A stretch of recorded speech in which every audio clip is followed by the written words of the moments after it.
अस्सलाम वालेकुम नाज़रीन, मैं हूं आबिद अंदलीब और मैं मौजूद हूँ सदीक जान साहब के साथ। बड़ी डेवलपमेंट हुई हैं, बड़ी ड्रामाई तब्दीलियाँ आई हैं कल के बाद। आज हम इस बड़ी वीडियो में, ख़ास वीडियो में हम बात करेंगे हिना परवेज़ भट्ट साहिबा की ट्वीट के हवाले से और फिर हसन निसार साहब के हवाले से, जहांगीर तरीन साहब के हवाले से और ख़ास कर मुजीबुर रहमान शामी साहब का जो रद्द अमल आया इमरान खान की तकरीर को लेके, उस पर भी बात करेंगे। सदीक जान साहब का तजिया लेंगे। सदीक जान साहब, बहुत बहुत शुक्रिया आपका। कल खान साहब ने तकरीर की कि अगर नवाज शरीफ और जरदारी लूटी हुई दौलत वापस कर दें तो डॉलर जो है एकदम नीचे आ जाएगा। शामी साहब ने इसको बड़ा अजीब व गरीब कहा और कहा कि इस पर उनको बड़ा सख्त मौक़िफ़ आया। क्या कहते हैं उन्होंने? हाँ, मैं बिल्कुल, उन्होंने कहा है कि इमरान खान साहब को आज़ाद-ओ-शुमार सामने आने चाहिए। शामी साहब को परेशान नहीं होना चाहिए। 6 माह की बात है, 24,000 अरब वाला जो कमीशन बनाया गया है वो सारे आज़ाद-ओ-शुमार आ जाएंगे, तसल्ली हो जाएगी, सबकी तसल्ली हो जाएगी। 24,000 अरब का जब ऑडिट होगा ना, सारे फैक्ट्स एंड फिगर सामने आ जाएंगे। कितना पैसा आया, कितना खर्च हुआ, कितना ऐसा है जिसका कोई हिसाब किताब नहीं है। शामी साहब और मुझे नहीं, शामी साहब का तो वो तो ये उनके तो मुख्तलिफ चीज़ों में हैं। जो पेट्रोल पंप उन्होंने लिया हुआ है, तो एक चीज़ सामने आई, वो भी होते तो क्या समझ आता। बाकी यार, मैंने शामी साहब से एक बात सीखी है। मैं एक बात से शामी साहब से बहुत मुतासिर हूँ। जब वो हुकूमत के साथ जाते थे ना, नवाज शरीफ साहब के साथ हेलीकॉप्टर पे चक्कर लगा के आते थे, 5 बजे वापस पहुंचते थे, 7 बजे हक अदा कर देते थे वो जो हेलीकॉप्टर पे चक्कर लगा के आते थे। जब भी आबिद अंदलीब साहब, जब कभी मैं गया ना किसी हुक्मरान के साथ गया उसके खर्चे पे, तो ये मैंने शामी साहब से सीखा कि हक मैं अदा करूँगा। सर क्या कर रहे हैं आप? ये वो मुझे साकिब निसार साहब की अदालत का एक वाक़या याद आया। उन्होंने अपने एक वकील को कहा था, मलिक रियासी को, कि तुमने इसके हेलीकॉप्टर को रिक्शा बनाया। अजहर सिद्दीकी एडवोकेट साहब को कहा था।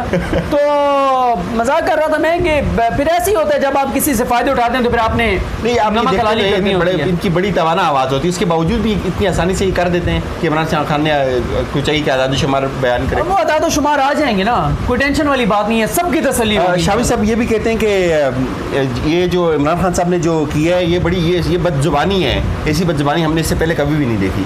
हाँ, बदजुबानी हमने शायद पहले कभी नहीं देखी होगी, लेकिन बेनज़ीर की नंगी तस्वीरें छपवा के हेलीकॉप्टर से गिराई गई। इमरान खान को ये जेब नहीं देते भी कहते हैं। सलमान तासीर साहब की फैमिली की नंगी तस्वीरें उस्मा बुखारिया पीपल्स पार्टी में थी, उन्होंने बताया कि राना सनाउल्लाह साहब ने कराई।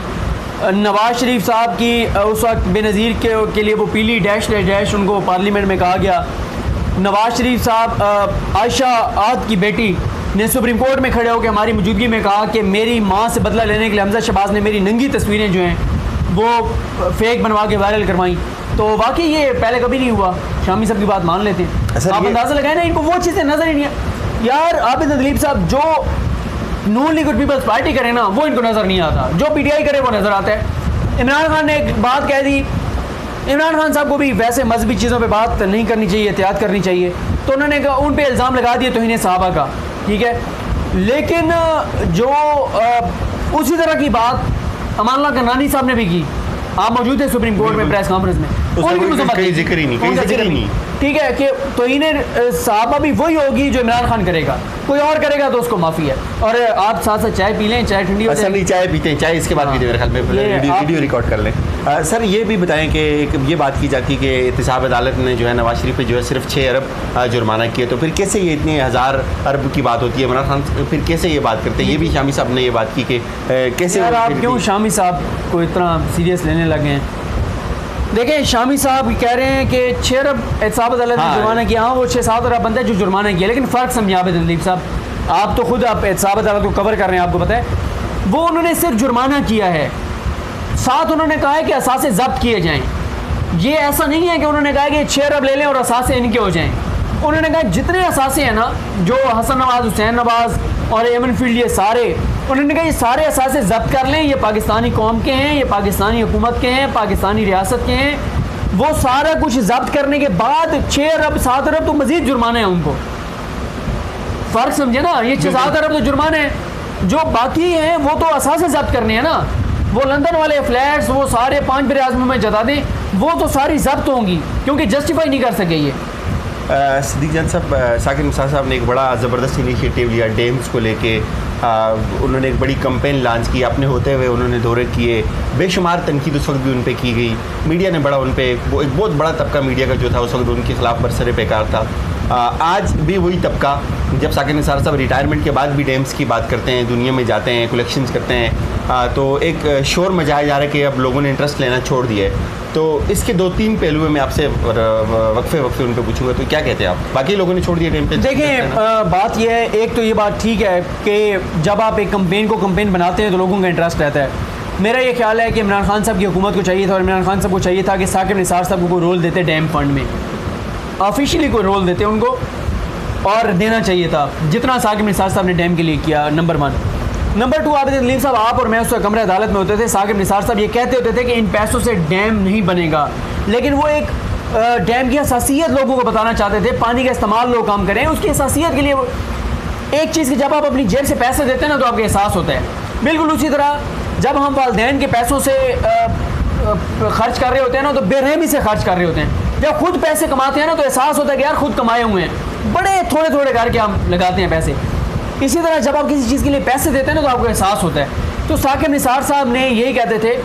दूसरा एक होता है कि वो आप वो देखें, जो उस दिन भी मैंने शेयर कहा था, शिकवा जुल्मत शब से तो कहीं बेहतर था अपने हिस्से की कोई शम्मा जलाते जाएं। और फिर वो जो वाक़या है, वो जो क्या था, वो जो चोंच में पानी लेके और आतिश नमरूद पे चिड़िया चली गई। हाँ, चिड़िया, वो किसी ने कहा चिड़िया तेरी इस चोंच के पानी से आग बुझ जाएगी।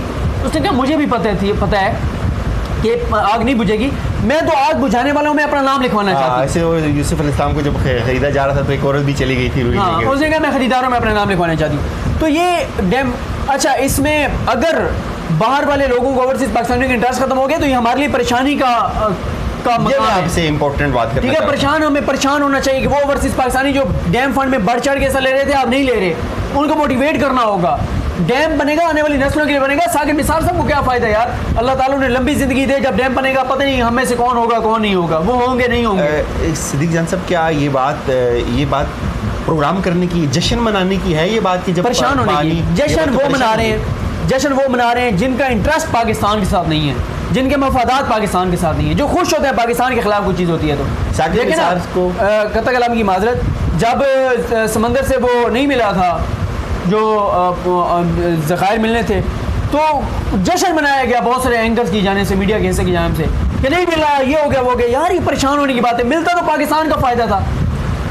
उन लोगों के लिए बुरी खबर थी जिनका जीना मरना पाकिस्तान के साथ है, जिनकी नस्लों ने पाकिस्तान में रहना है। साकिब निसार को पर्सनली वो करने के लिए, मुतनाज़ा बनाने के लिए, इस डैम को बीच में लेके आना, डैम फंड को बीच में लेके आना, क्या ये खुद पाकिस्तान की और तौहीन नहीं है आवाम की? इस आवाम की तौहीन और पाकिस्तान के साथ, मैं तो कहता हूँ ये पाकिस्तान के साथ हुब्बुल वतनी नहीं है, मोहब्बत नहीं है, वफा नहीं है पाकिस्तान के साथ। बिल्कुल, एग्जैक्टली। एक आगे बढ़ते हैं, फजल रहमान साहब की बात कर लेते हैं थोड़ी सी। उन्होंने खान साहब के ख़िलाफ़ मज़हब को बेचने के लिए, मज़हब कार्ड खेलने के लिए बड़ी भरपूर कोशिश की।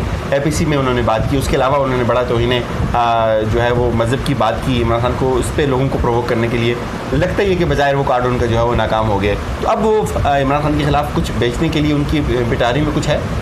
वो अभी भी तौहीन मज़हब बेचेंगे, ठीक है। उनके भाई ने सेनेट में तकरीर की, इमरान खान पर तौहीन सहाबा का इल्ज़ाम लगाया, तौहीन रिसालत का इल्ज़ाम लगाया। फिर नून लीग के एक रुकन ने कौमी असम्बली में इमरान खान को मलून करार दिया। अभी भी मौलाना साहब जहाँ जहाँ जलसे कर रहे हैं वो बड़ी सख्त तकरीरें कर रहे हैं तौहीन मज़हब की। तो मौलाना साहब अभी उस पर कायम है, मौलाना साहब करेंगे, क्योंकि मौलाना साहब के पास सिवाय मज़हब कार्ड के ना और कुछ भी नहीं, कुछ है ही नहीं है उनके पास, कुछ इवेंट नहीं, उनके पास कोई अपनी कारकर्दगी है ही नहीं है, कुछ भी नहीं है उनकी तारीख, उनके कंधे पे कोई तारीख ऐसे ही है। हसन निसार साहब का एक जुमला बड़ा मशहूर आजकल, आप कहते हैं कि गुजरे हुए मुसलमानों को और हसन निसार साहब का मैं प्रोग्राम देख रहा था तो हसन निसार साहब ने बड़ा प्यारा कहा। एक तो वो साकिब निसार साहब पे भी मैं हसन निसार साहब का प्रोग्राम देख रहा था तो उन्होंने कहा कि मैं पाकिस्तानी कौम की तरफ से ना साकिब निसार साहब से माफ़ी मांगता हूँ कि एज ए कौम हम शर्मिंदा हैं कि वो अभी भी डैम फंड के लिए 65-66 साल उनकी उम्र है, वो डैम फंड के लिए मुल्क जा रहे हैं और यहाँ पे जश्न मनाया जा रहा है कि लोगों का इंटरेस्ट नहीं रहा। तो हसन निसार साहब से शजिया नियाज़ी जो उनकी एंकर हैं उन्होंने कहा कि हसन निसार साहब गुजरे हुए मुसलमानों में और आज के मुसलमानों में क्या फ़र्क है। तो उन्होंने कहा वो जो सल्तनत उस्मानिया वाले थे, वो जो गुजरे हुए मुसलमान थे, उनके 3 बराज़मों में हुकूमत थी और आज के मुस्लिम हुक्मरान जो हैं, ये जो नाम नहाद हमारे हुक्मरान हैं, इनके 5 बराज़मों में जायदादें, उनकी 3 बराज़मों में हुकूमत थी, इनकी 5 बराज़मों में जायदादें हैं। तो ये उन्होंने बात की और बिल्कुल ऐसे ही है कि इनका आप ये देख रहे हैं कि आज अगर नवाज शरीफ साहब से पूछा जाता है कि आपके बच्चों ने 3 बराज़ों में जदादें कैसे बना ली, उस वक्त जब मुल्क का हर इदारा खसारे में जा रहा था, हर इदारा खसारे में जा रहा था, उनके बच्चे जो हैं वो मुनाफे में जा रहे थे। तो ये सूरत हाल है ना। परवेज़ भट्ट साहब ने कहा कि नवाज शरीफ अगर प्ली बारगेन उन्होंने करना होता तो अपनी बेटी को जो है ना वो लंदन से लेकर ना आते। ये वो पॉइंट है जो बहुत लोगों को शायद इसके बारे में लोग भूल जाते हैं यादाश्त काम में। अगर नवाज शरीफ साहब आगे सरेंडर ना करते, नवाज शरीफ गिरफ्तारी ना देते, तो नवाज शरीफ एहतसाब अदालत के फैसले को चैलेंज ही नहीं कर सकते थे इस्लामाबाद हाई कोर्ट में। नवाज शरीफ के पास कोई और चारा था ही नहीं सिवाय गिरफ्तारी के। एहतसाब अदालत जब किसी को कन्विक्ट कर देती है, सज़ा सुना देती है, उसको मुजरिम डिक्लेयर कर देती है, तो वो अगर ऊपर इस्लामाबाद हाई कोर्ट में या लाहौर हाई कोर्ट में किसी भी हायर फोरम पे जाता है रुजू करने, वो उसके रुजू करना चाहता है, उसकी पहली शर्त यह है कि सरेंडर करो, गिरफ्तारी दो, फिर रुजू करो। तो वो उनके पास और कोई ऑप्शन नहीं था। हिना साहब ये भी कहती है कि उनको करप्शन पे नहीं निकाला, उनको धोखामे पे निकाला। उनको सुप्रीम कोर्ट ने निकाला था, 2 जजेस ने तो कहा था कि ये झूठे हैं, पहले राउंड में उन्होंने नायल कर दिया था। किसी वीडियो में इस पर तफसील से बात करेंगे, आज इस पर बात नहीं, इस पर तफसील से बात करेंगे, बड़ा अहम नुकता है, इस पर तफसील से बात करेंगे। बहुत बहुत शुक्रिया, बहुत बहुत शुक्रिया नाज़रीन, हमारी तरफ से यही कुछ। अपना फीडबैक ज़रूर दीजिएगा, अपना ख्याल रखिए, अल्लाह हाफ़िज़।